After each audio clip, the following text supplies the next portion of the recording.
after which many of the 422 ships that had been kept waiting started to cross the waterway, linking the Mediterranean Sea with the Red Sea. The Suez Canal is a major lifeline for global seaborne trade, since it allows ships to travel between Europe and South Asia without navigating around Africa, thereby reducing the sea voyage distance between Europe and India by about 7,000 kilometers. Some 12% of the world's trade volume passes through the man-made canal. You're listening to Spe-cial English.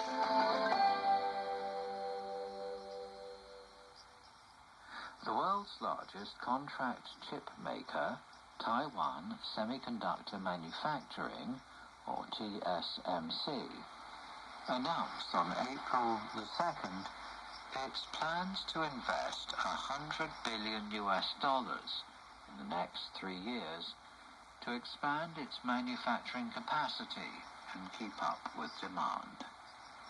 The company said in a statement to Reuters that the company anticipated faster growth thanks to long-term trends like the introduction of next-generation telecommunications and high-performance computing. The coronavirus pandemic, meanwhile, is revving up demand for electronic devices as the world relies increasingly on digitalization. TSMC makes processor chips for major brands like Apple and Qualcomm. Surging demand pushed its revenue 18% higher in January to February from a year earlier, as the company reported. Intel, South Korea's Samsung Electronics, and other chip makers have also been boosting investments to meet rising demand and joust for market share in advanced semiconductors. In March, Intel announced plans to pour $20 billion into expanding production, building 2 new factories in Arizona. The company is building up its foundry business, but lags behind TSMC in developing a next-generation chip-making process. TSMC operates a semiconductor wafer fabrication facility in Camas, Washington, and design centers in San Jose, California, and Austin, Texas.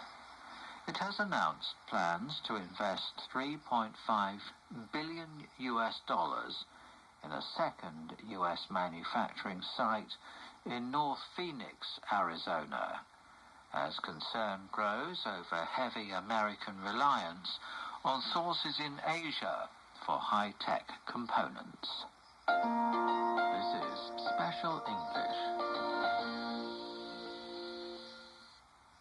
Elderly people aged over 60 are now recommended to receive vaccination against COVID-19 in China, as the National Health Commission announced in an updated guideline on April the 1st.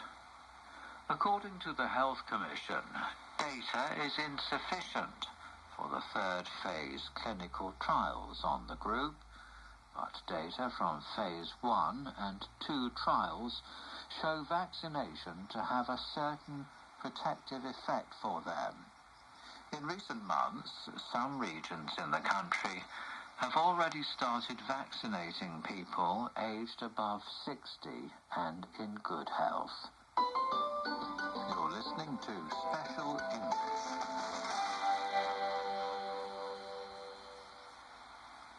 China's 500-meter aperture spherical telescope, the world's most sensitive and largest single-dish radio telescope, officially opened for use by scientists around the world on March the 31st.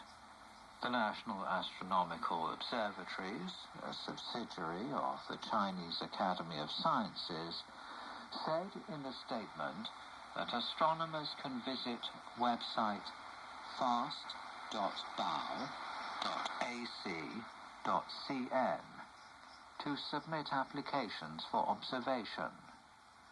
Results will be announced on July the 20th, after evaluation of the applications, with international observations to begin in August. Approximately